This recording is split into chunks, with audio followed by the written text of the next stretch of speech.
Então vamos lá, irmãos. 2 Coríntios 1, verso 12, depois 2 Coríntios 11, verso 1 e 2.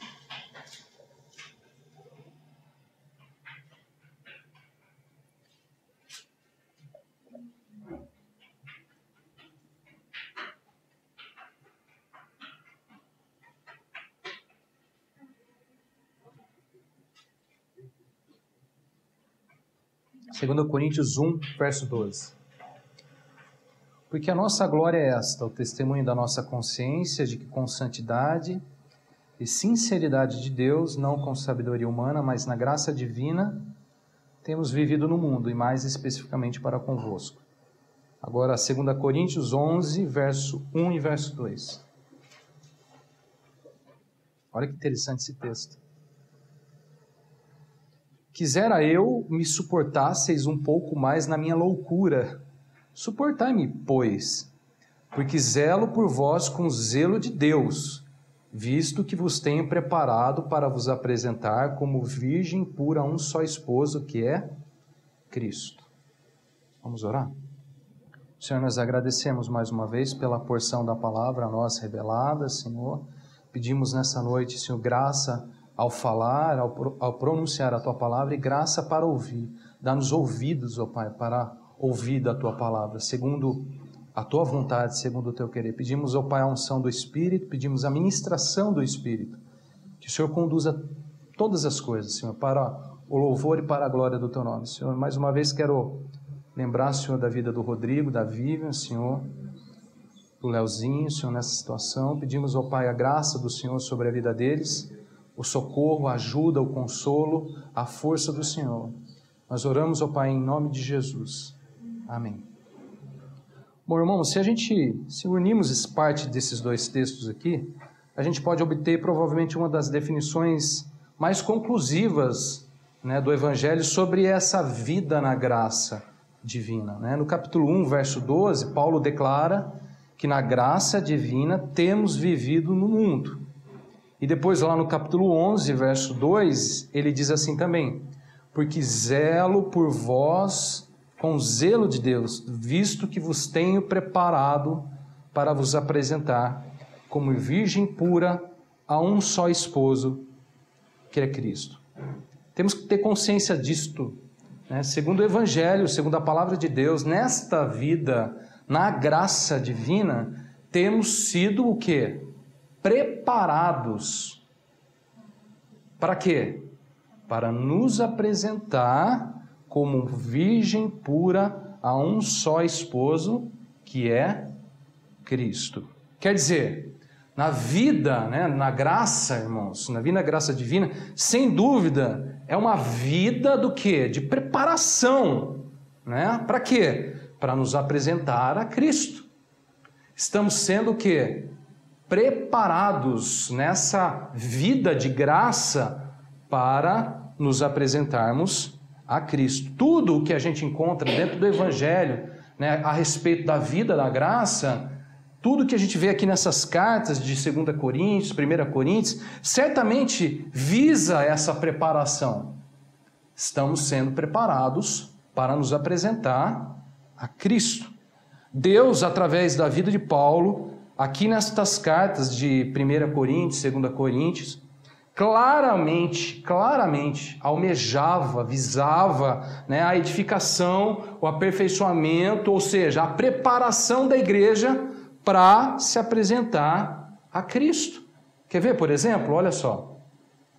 2 Coríntios 12, 19, Paulo diz assim: há muito pensais que nos estamos desculpando convosco. Falamos em Cristo perante Deus, e tudo, ó amados, para a vossa edificação. Olha só outro texto, ó, 2 Coríntios 13, 9.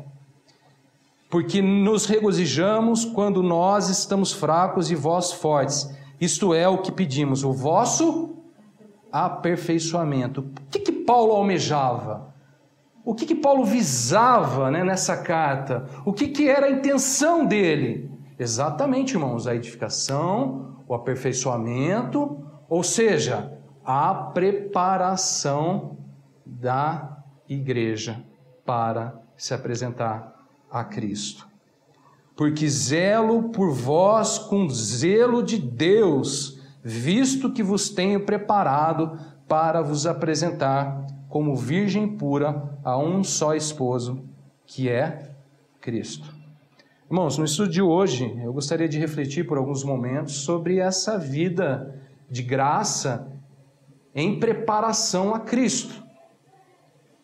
Esse é um aspecto muito importante para nós dessa vida na graça. Nós temos sido o quê? Preparados a Cristo.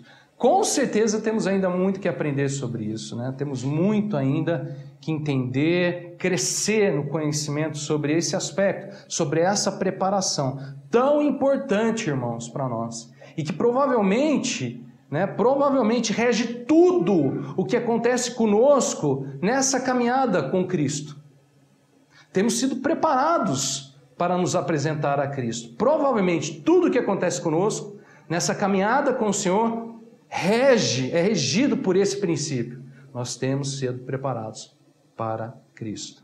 Então vamos lá, irmãos. Para começar, vamos ler novamente os versos 1 e 2 do capítulo 11. Presta atenção, olha que interessante. Quisera eu me suportasses um pouco mais na minha loucura, suportai-me, pois, porque zelo por vós com zelo de Deus, visto que vos tenho preparado para vos apresentar como virgem pura a um só esposo, que é Cristo. Pergunto, como Paulo disse que temos sido preparados para nos apresentar a Cristo? Segundo as palavras aí do apóstolo, temos sido preparados para nos apresentar como virgem pura a um só esposo, que é Cristo. Irmãos, nessas poucas palavras, a gente já encontra aqui importantes questões, ou fundamentais questões sobre essa vida na graça de preparação a Cristo. Veja só, primeira questão.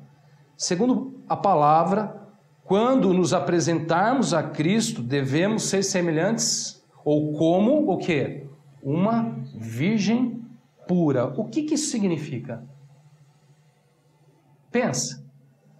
Virgem pura. Virgem pura. Não é só virgem, né? Virgem pura. O que isso significa? Separado? Muito bem. O que mais? Normalmente a virgem era pura, né? Agora a virgem... Não vamos entrar nesse mérito. Irmãos, sabe o que isso significa? Que devemos nos apresentar intocados. O que significa virgem? Alguém que ainda não foi tocado por uma outra pessoa na questão, o quê? Do sexo, certo? Devemos então, irmãos, nos apresentar intocados, guardados, né? Revestidos de pureza para uma só pessoa. Olha essa figura da igreja.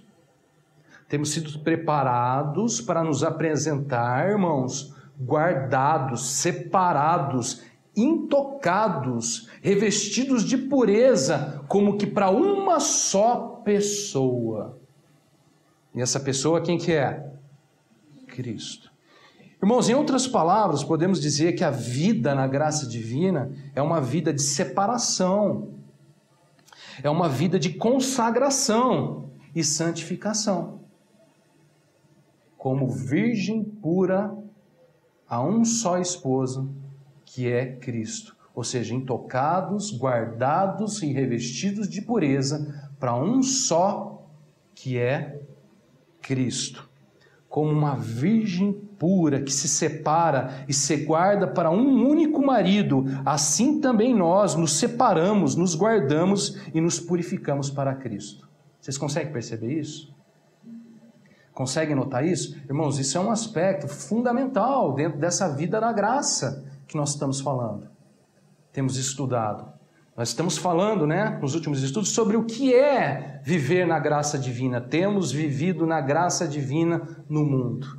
É o que Paulo declara, é o testemunho de Paulo. Mas, afinal de contas, o que é isso? Quais são os aspectos dessa vida na graça? Eis aqui talvez o mais importante dele.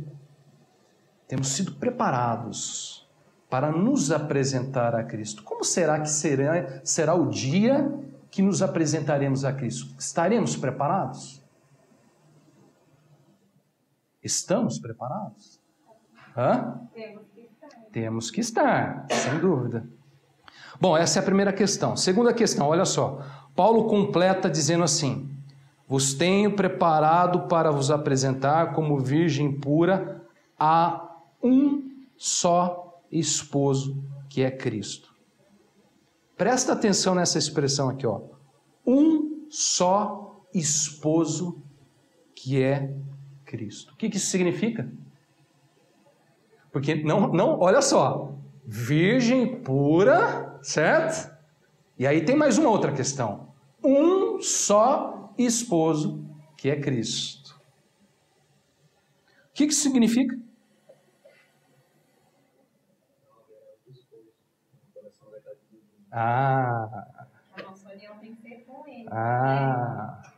Irmãos, tem que ser separado, tem que ser revestido de pureza, a consagração, a santificação, mas há uma outra coisinha a mais.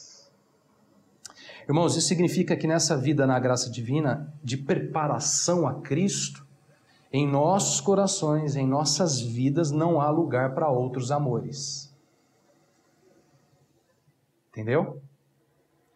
Irmãos, se há uma coisa que a obra da cruz vai trabalhar em nós nessa preparação a Cristo, se é uma coisa, prestem atenção, se é uma coisa que a obra da cruz, a cruz, trabalhará em nossas vidas em relação a essa preparação a Cristo, irmãos, certamente é isso.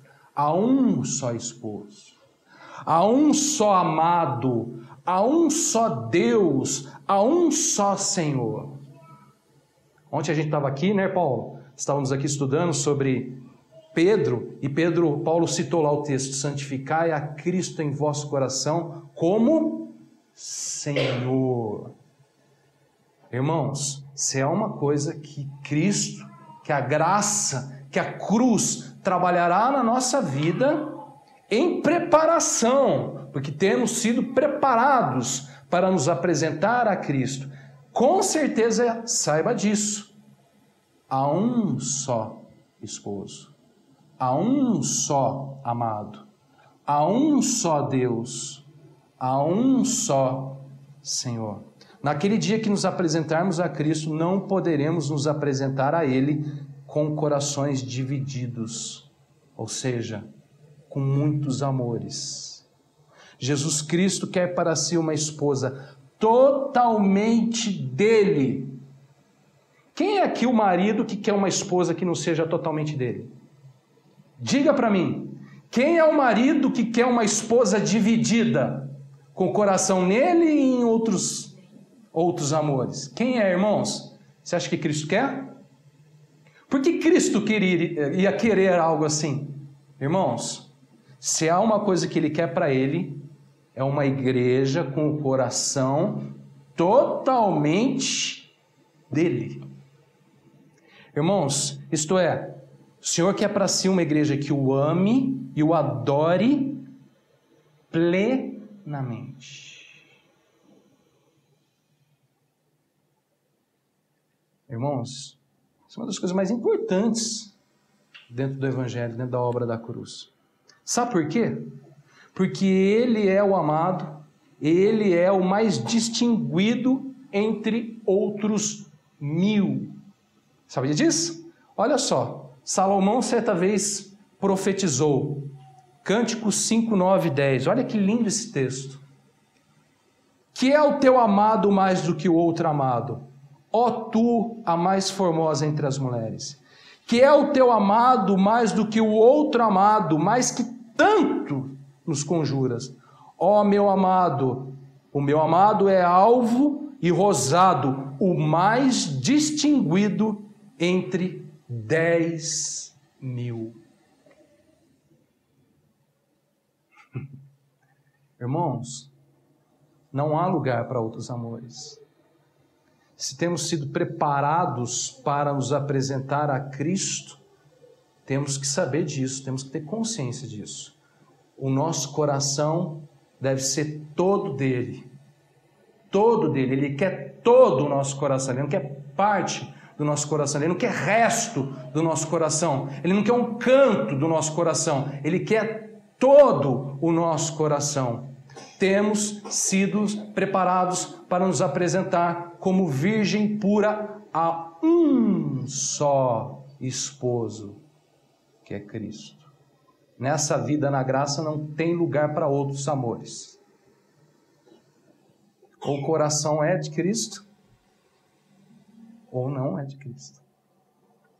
Irmãos, então aqui a gente já pode concluir algumas coisas, né? É o seguinte, a vida na graça divina põe a todos nós em um caminho de consagração, de santificação, onde Cristo passa a ser nosso grande amor, nosso maior objetivo, nossa vida, e nós passamos a ser totalmente dele. Se você ler Cantares, o texto que eu li, se você ler o livro inteiro, você vai ver lá a expressão várias vezes, ele é o meu amado e eu sou dele. Ele é o meu amado e eu sou dele. Sabe o que acontece? Às vezes a gente é assim, eu amo a Jesus, mas aí a outra parte fica devendo. Ele é o meu amado, mas eu, opa, quantos estão entendendo? Irmãos, vos tenho preparados para vos apresentar como virgem pura a um só esposo, que é Cristo. Essa é a preparação que temos sido submetidos nessa vida na graça divina. Bom, agora preste atenção e gravem essas palavras. Prestem muita atenção no que eu vou falar. Você sabe que Jesus Cristo, Jesus, Filho de Deus, veio a esse mundo, se fez carne, assumiu forma de servo, morreu na cruz, desceu ao inferno, subiu, ressuscitou ao terceiro dia, não unicamente com o propósito de nos salvar e perdoar os nossos pecados? Você sabia disso? Esse não é o único propósito de tudo isso, dele ter se feito carne, assumido forma de servo, morrido, pago um alto preço na cruz, descido ao inferno, ressuscitado ao terceiro dia. Não foi única e exclusivamente para nos salvar e perdoar os nossos pecados, irmãos. Não foi. Irmãos, se a gente pensar assim, se a gente resumir essa obra da cruz nisso, a gente corre um risco muito grande de colocar o homem no centro da história. Deus fez tudo isso por causa do homem, o homem está no centro da história. Irmãos, o homem nunca esteve no centro da história. Irmãos, Jesus Cristo veio a esse mundo, morreu pelos nossos pecados e por sua graça nos concedeu tão grande salvação, mas com um objetivo e um fim certo. Um objetivo e um fim certo. Eu vou repetir, ele veio, morreu pelos nossos pecados, nos concedeu tão grande salvação, mas esse não era o fim. Esse não é o objetivo. O objetivo, sabe qual que é, irmãos? Sabe qual que é o objetivo? Sabe qual que é o objetivo? Para que a ele, a si mesmo, fosse preparada e apresentada uma esposa gloriosa, sem mácula nem ruga, santa e sem defeito. Irmãos, o fim visa ele mesmo. O fim visa ele mesmo. Efésios 5, 25, 27 deixa isso muito claro. Olha só. Maridos, amai vossas mulheres, como também Cristo amou a igreja e a si mesmo se entregou por ela, para que Olha lá o para quê, irmãos. Para que a santificasse, tendo purificado por meio da lavagem d'água pela palavra, para apresentar a si mesmo igreja gloriosa, sem mácula, nem ruga, nem coisa semelhante, porém santa e sem defeito. Irmãos, Jesus Cristo amou a igreja e se entregou por ela. Agora, olha só, não porque ela é o fim é entregar ela a si mesmo. Só que, olha só, é entregar ela a si mesmo não de qualquer jeito. Irmãos, o Senhor quer para si uma igreja gloriosa, sem mácula, nem ruga, nem coisa semelhante, santa e sem defeito. O sacrifício de Cristo, o alto preço, irmãos, de Cristo que ele pagou, foi também por uma alta noiva, por uma alta esposa. Ele pagou um preço alto, altíssimo, mas ele não quer qualquer coisa. Jesus, ele não sai desperdiçando as coisas, né? A gente faz isso muitas vezes, mas ele não. Vocês percebem isso? Conseguem perceber isso, irmãos? Irmãos, Jesus veio, morreu na cruz, pagou os nossos pecados, mas esse não é o fim.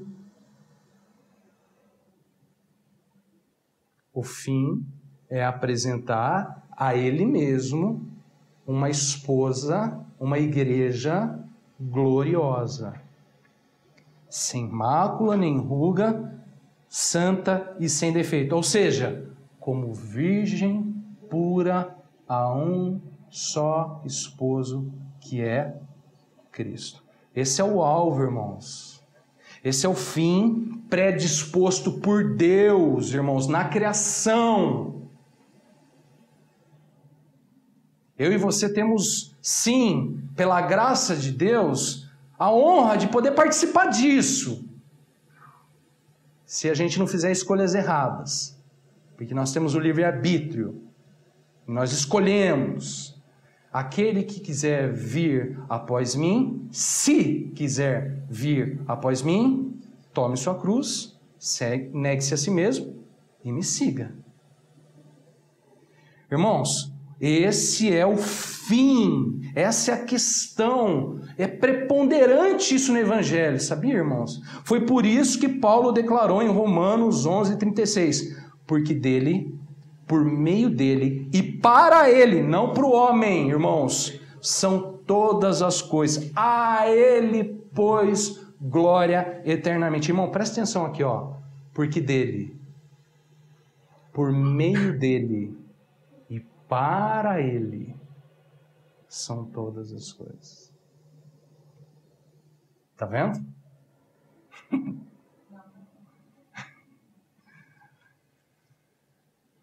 Isso devia ser inculcado, sabia, nos nossos corações, desde o primeiro momento que a gente começa no Evangelho, desde a primeira caminhada nossa no Evangelho, desde o nosso primeiro passo no Evangelho, porque a gente tem já assim, um certo orgulho de dizer que nós somos salvos, que nós somos do Evangelho e tal, mas sequer sabemos às vezes o fim, sequer sabemos o alvo, o objetivo, irmãos. Oi? Ah, muda. A gente estava pensando assim, Jesus morreu por mim. Bom, não, agora para aqui. Você tem meio assunto só. Você tem meia conversa só. Meia história contada para vocês. Qual que é o problema de uma meia história contada? Você já leu um livro e até a metade parou?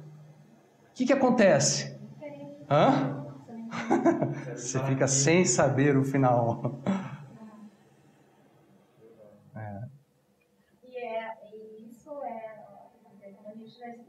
É a carreira que está proposta, porque a graça foi que ele deu a vida por nós, mas a gente também tem a nossa parte para fazer. A gente tem que entender o objetivo disso tudo, o alvo disso tudo, o fim disso tudo.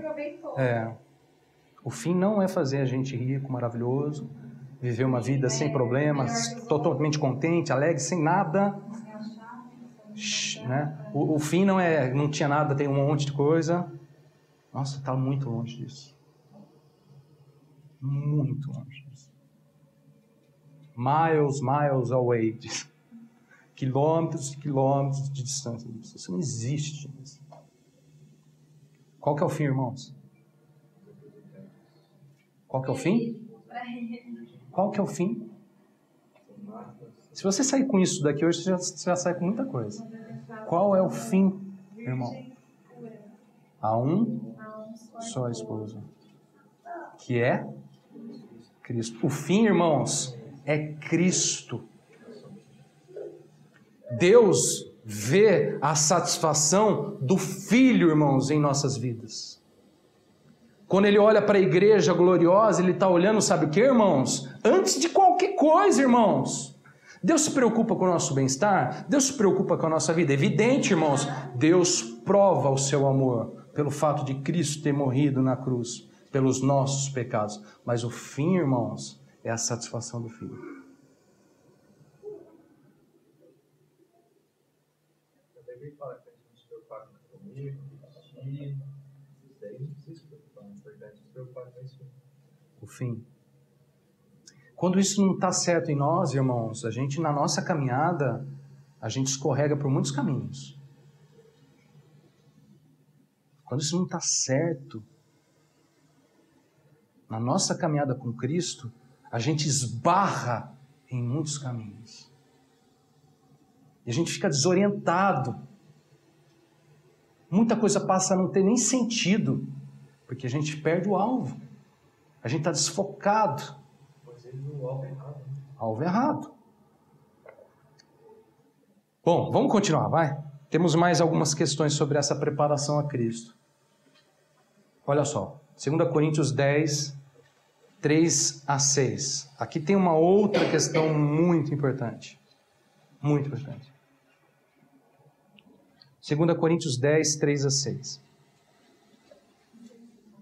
Porque, embora andando na carne, não militamos segundo a carne, porque as armas da nossa milícia não são carnais, e sim poderosas em Deus para destruir fortalezas, anulando nossos sofismas e toda altivez que se levante contra o conhecimento de Deus, e levando cativo todo pensamento à obediência de Cristo, estando prontos para punir toda desobediência, uma vez completa a vossa submissão.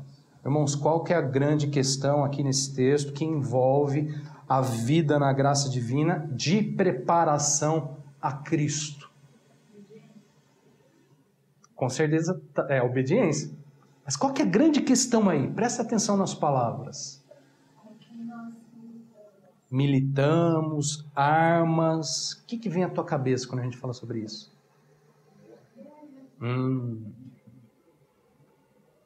Irmãos, a questão aqui é que a vida na graça divina de preparação a Cristo é definitivamente uma grande batalha, uma grande guerra. Irmãos,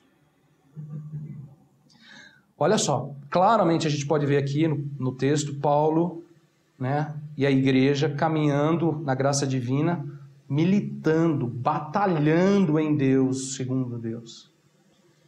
Para quê? Para edificação, para o aperfeiçoamento, aquilo que ele visava lá, visava o aperfeiçoamento, né, a edificação da igreja, ou seja, a preparação de Cristo. Vamos ler novamente para você ver aí, olha só, versos 3 a 6. Porque embora andando na carne, não militamos, olha só, não militamos, ele não está falando dele, tá? Ele está falando de quem? Dele e dos irmãos, ou seja, nós militamos.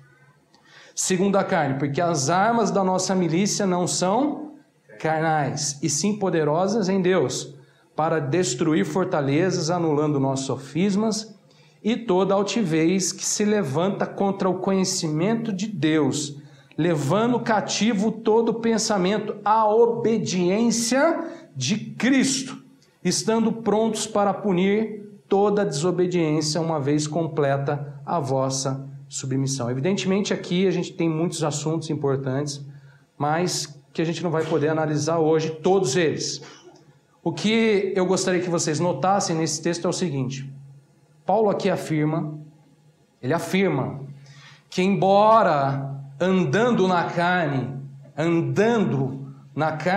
não que ele fosse carnal, tá? Embora andando como um homem, tá? Como nós, na carne, olha só, ele, Paulo, assim também como todos os irmãos ali na graça divina, porque ele fala nós, a nossa, ele usa os termos nós e nossa, ele não fala a minha, ele fala nossa.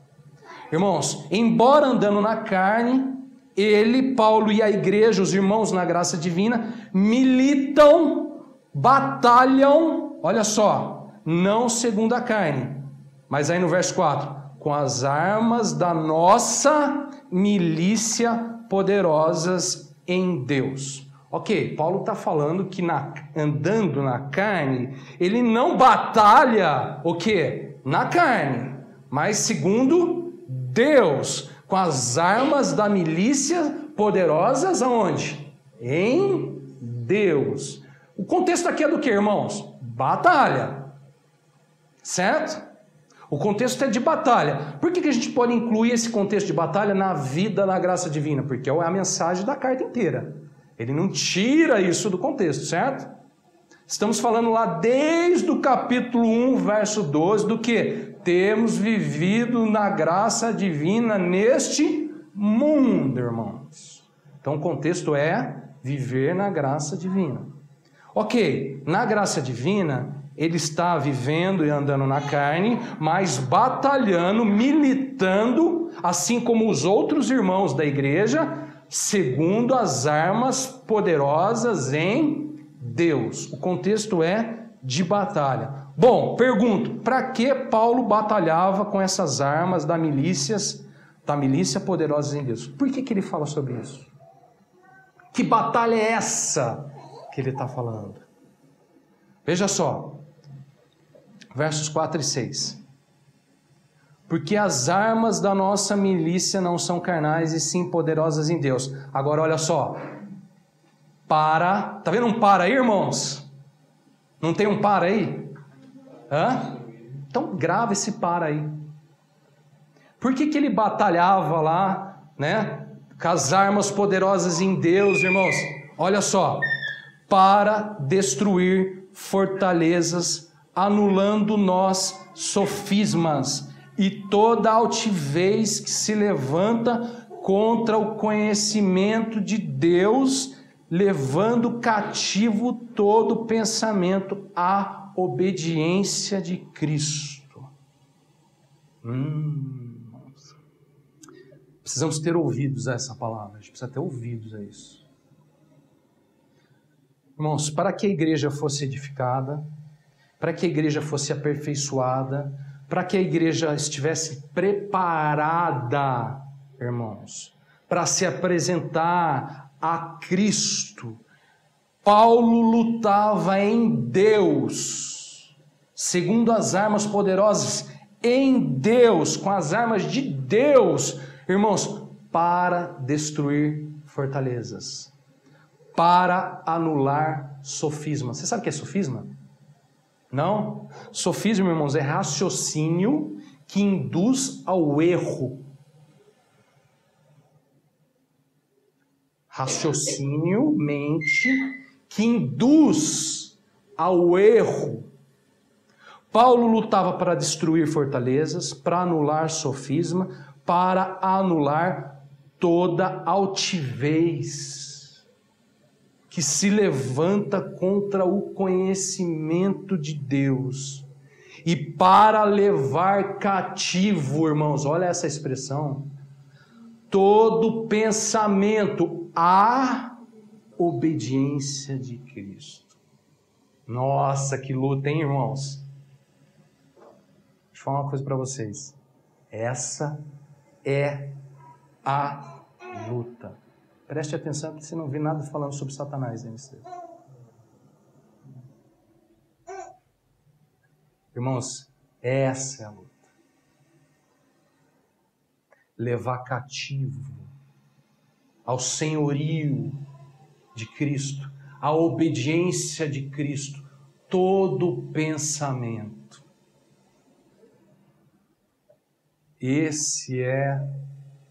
Essa é a batalha. Essa é a luta. Irmãos, olha como é grande essa batalha de preparação da noiva a Cristo.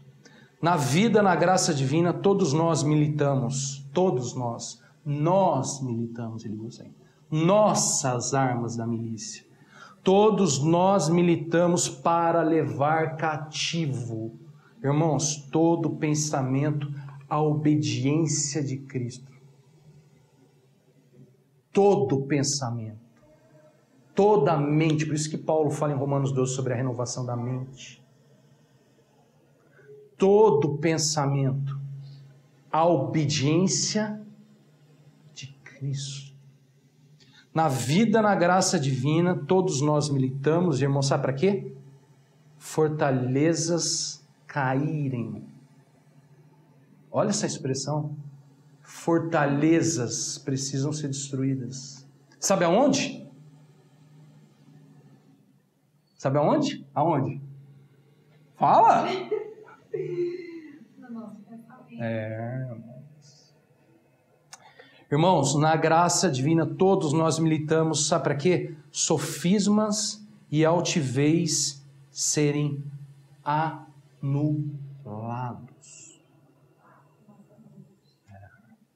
Raciocínios que induzem ao erro, altivez, orgulho, presunção. Irmãos, devem ser anulados. Para quê? Para que tudo em nós esteja pronto em obediência a Cristo e não em desobediência. Irmãos, quantas coisas Deus, através da vida de Paulo, precisou trabalhar na vida da igreja de Corinto. Se você olhar, se você estudar a primeira carta até o final da segunda carta, sabe o que você vai ver? Que Paulo estava batalhando com as milícias, com as armas poderosas em Deus. Sabe para quê, irmãos? Para destruir fortalezas, para anular sofismas e altivez que se levanta contra todo o pensamento de Deus, todo o conhecimento de Deus.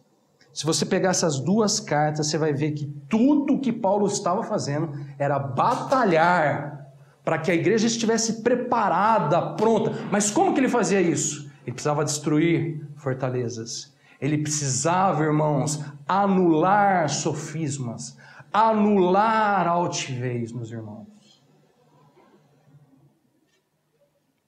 Ai, como é importante isso. Nossa, a gente não consegue medir o tamanho da importância disso. Nem o tamanho da importância dessa palavra aqui. Irmãos, tudo que Deus vai fazer conosco, tudo que Deus faz conosco, fala conosco através do Evangelho, por mais rígido que às vezes parece, por mais duro que às vezes parece. Às vezes Deus tem que nos disciplinar, e toda a disciplina de Deus ela é doída. Por mais difícil que for, por mais dura que for às vezes a disciplina do Senhor, saibam disso, irmãos. Sabe o que Deus está querendo? Destruir fortalezas. Fortalezas. Olha o tamanho disso, a dureza disso. Anular sofismas e altivez que se levanta contra o conhecimento de Deus. Irmãos. Por isso que a gente precisa das armas segundo Deus para isso. E por isso que a gente precisa da graça de Deus. Graças a Deus, é na graça divina que nós vivemos isso, irmãos. E não é segundo a carne que a gente vive isso. Embora andando na carne, por isso que ele fala isso. Embora eu viva andando como qualquer um ser humano na face dessa terra, embora eu viva assim, eu ande assim, embora eu seja assim, eu preciso das armas de Deus. Segundo Deus. Mas para que, irmãos? Tem fortalezas que precisam ser destruídas. Tem sofismas que precisam ser anulados. Tem altivez que precisa ser anulada. para que o meu pensamento seja cativo à obediência de Cristo. Todo pensamento. Todo. Irmãos, há um só esposo que é Cristo. Todo pensamento. Está vendo? Não tem lugar para outros amores, não tem lugar para divisões, não tem lugar. Todo pensamento. A obediência de Cristo. Nossa, como a cruz precisa penetrar fundo em nós. Como a obra da cruz, o Evangelho precisa penetrar profundamente em nós. Não é nessa igreja, é em nós. Em mim e você. Precisa, irmãos. Como o Evangelho precisa penetrar, ó. As fortalezas precisam cair. Pela graça de Deus. Pelo poder de Deus. Pelas armas de Deus. Em nome de Jesus. Para quê, irmãos? Vos tenho sido preparados para vos apresentar como virgem pura a um só esposo, que é Cristo. Sabe por que Paulo fala assim? Antes de falar isso, ele fala assim, olha só que interessante, volta lá no verso 11, 1 do capítulo 11. Ele fala assim, quisera eu me suportasses um pouco mais na minha loucura. Suportai-me, pois. Sabe que Paulo fala assim dessa maneira? Ah, irmãos, é loucura para os homens. Isso é loucura para os homens. Mas é sabedoria de Deus para os que são salvos. Bom, quantos estão me acompanhando? Amém? Vamos só falar mais de uma questão aqui para a gente concluir. Agora, sabe de uma coisa, isso não é diferente de... Né? Paulo estava tratando com a igreja em Corinto, saiba que isso não é diferente hoje, tá? Essa é a obra de Deus para nós hoje. É a preparação de Deus para nós hoje. Bom, só mais uma questão aqui para a gente concluir. 2 Coríntios 11, verso 1 a 4 agora, para a gente terminar. Irmãos, o fato é o seguinte, quando a gente fala sobre batalha, né, e batalha em preparação a Cristo, consequentemente a gente está falando sobre perigos, concorda? Se a gente está falando de batalha, de guerra, a gente fala, né, consequentemente a gente está falando de perigos. Há perigos nessa história. Bom, veja só, ele diz assim, quisera eu me suportasses um pouco mais na minha loucura, suportar-me, pois, porque zelo por vós com o zelo de Deus, visto que vos tenho preparado para vos apresentar como virgem pura a um só esposo, que é Cristo. Agora olha só, verso 3.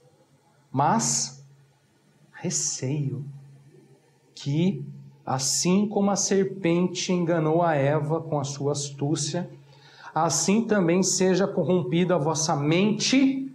Olha lá, irmãos, olha onde a batalha acontece. E se aparte da simplicidade e pureza devidas a Cristo.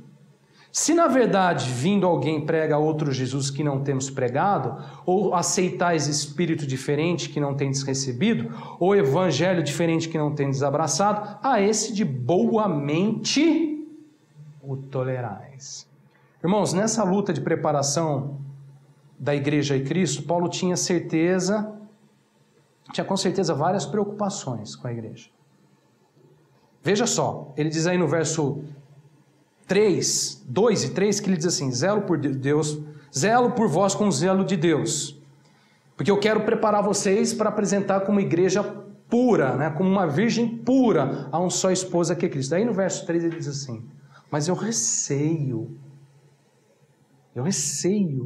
que assim como a serpente enganou a Eva com a sua astúcia, assim também seja corrompida. Para que ele está falando isso, irmãos? Ele não está falando já para pessoas que ainda nem conhecem o Senhor, que já estão corrompidas. Ele está falando de ser corrompido. Para quem? Para aqueles que querem, ele está zelando para se apresentar para a igreja, né, pura. Irmãos, receio que assim como a serpente enganou a Eva com a sua astúcia, assim também seja corrompida a vossa mente e se aparte da simplicidade e purezas devidas de Cristo.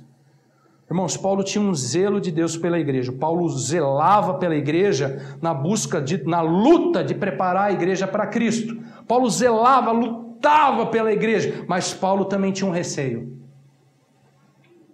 Tinha um zelo e tinha um receio. Olha só que combinação, hein?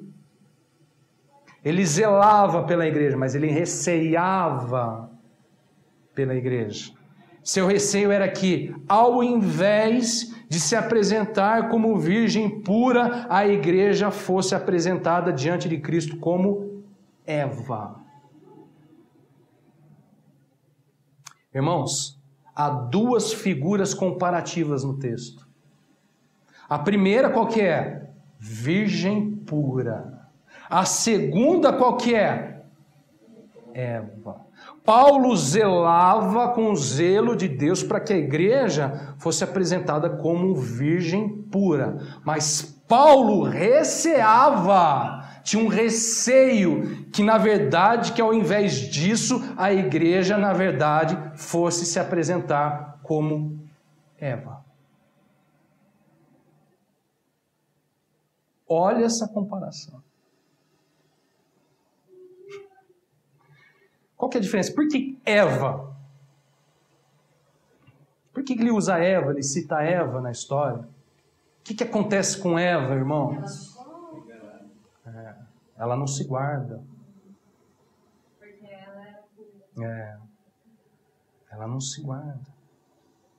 Irmãos, mesmo zelando pela igreja, Paulo aqui declara: receio que, assim como a serpente enganou a Eva com sua astúcia, assim também seja corrompida a vossa mente e se aparte da simplicidade e pureza devidas a Cristo.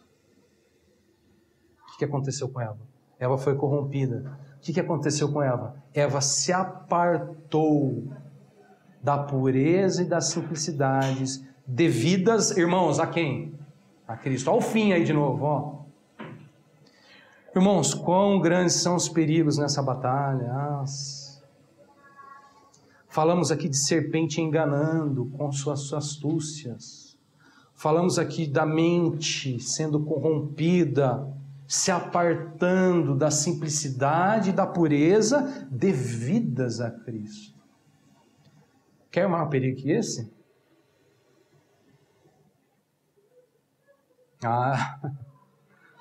Que batalha, hein? Sabe por que Paulo receava em relação a esse perigo com a igreja? Por que ele está falando isso para a igreja? Sabe por quê? Veja aí o verso 4, ele responde aí no verso 4.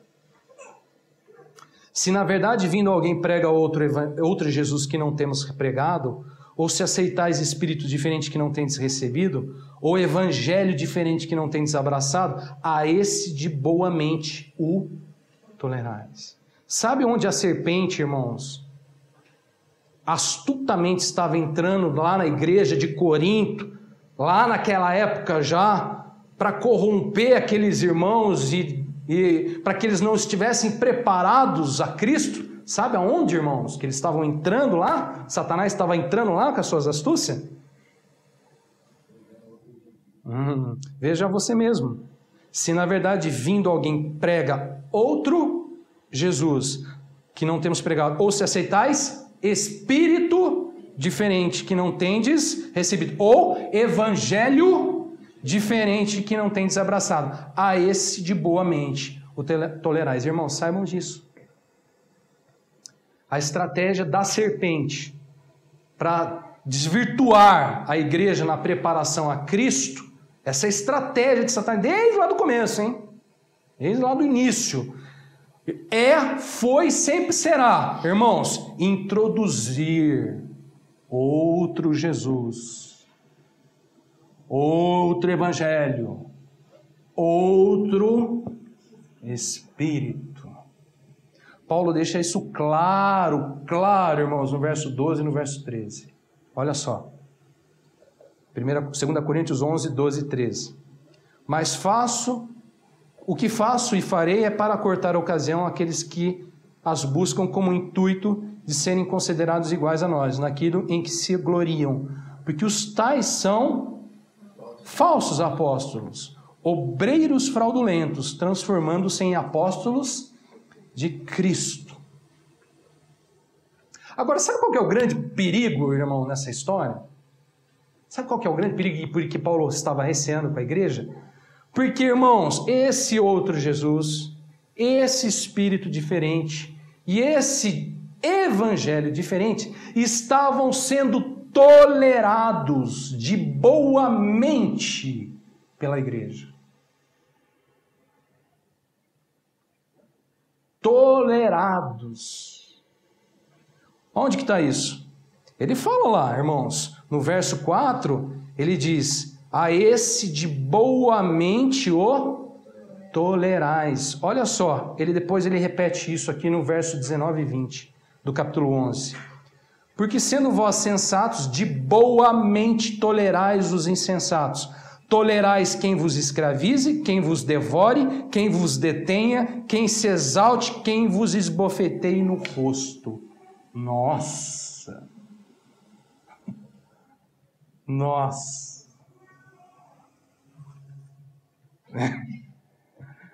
Nossa, né? Nossa! Como que pode, né? Fortalezas precisam cair, né?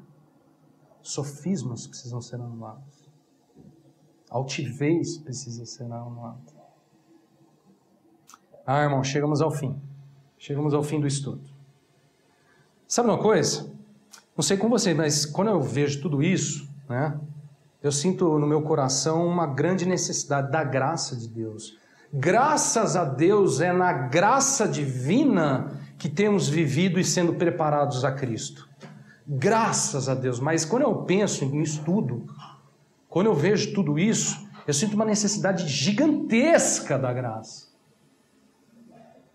Gigantesca. Porque, irmãos, os perigos são muito grandes. A batalha é muito grande.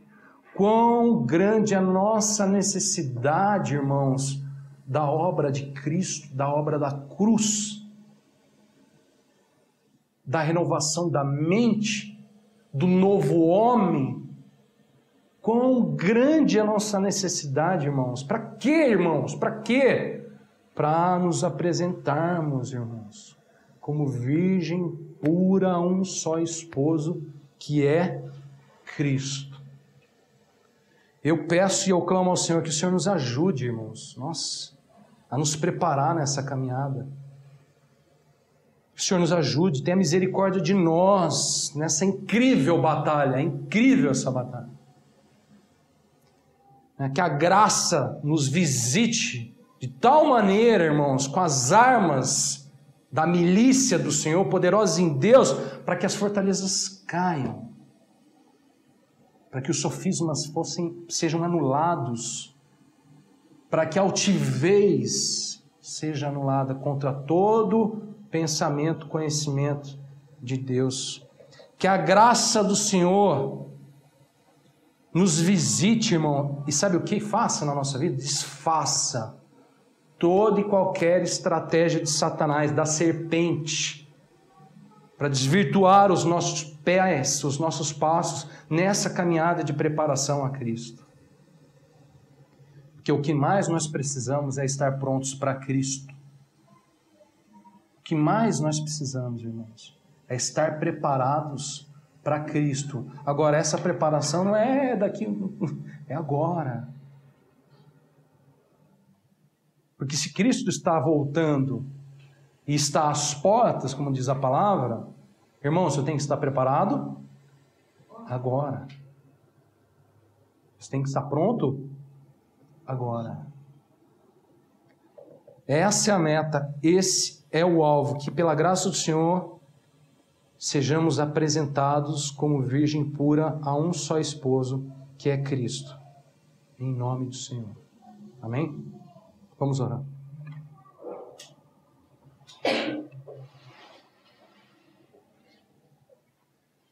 Senhor, em nome de Jesus, nós agradecemos pela palavra, nós entendemos a tua palavra. Nós te louvamos o teu nome pela palavra, pelo evangelho que tem sido anunciado, tem sido pregado, transmitido a nós, pela graça do Senhor. Nós agradecemos e te louvamos. Reconhecemos, ó Pai, diante do Senhor, com temor e tremor, quão grande é a nossa necessidade da graça do Senhor. do Teu favor nessa caminhada, nessa preparação, Senhor. Senhor, em nome de Jesus, nós queremos nos apresentar ao Senhor como virgem pura, Senhor, a um só esposo, que é o Senhor Cristo. Queremos estar preparados, Senhor, para essa caminhada, para esse dia glorioso, Senhor, onde nós estaremos diante de Ti, Senhor. Ajuda-nos a entender, Senhor, os Teus caminhos, as Tuas obras. Ajuda-nos, ó Pai, a voltar ao nosso coração, à nossa alma. Trabalha em nós, trabalha na nossa mente, renova a nossa mente, Senhor. Venha pelas Tuas armas, pelo Teu poder, pela Tua glória, Senhor, destruir fortalezas, anular sofismas, Senhor. Anular a altivez de espírito, Senhor, para que naquele dia, Senhor, todo o nosso pensamento seja encontrado à obediência devida a Cristo. Em nome de Jesus nós pedimos isso, Senhor. Em nome de Jesus, Senhor. Senhor, a Ti glórias, a Ti louvores, pela Tua palavra, pela obra do Senhor no nosso meio, por tudo que o Senhor tem feito, falado conosco. Dá-nos ouvidos e dá-nos, ó Pai, a capacidade divina de reter essa palavra, de guardar essa palavra e de nos separar somente para Ti, Senhor. Nós pedimos isso, Pai, em nome de Jesus. Amém.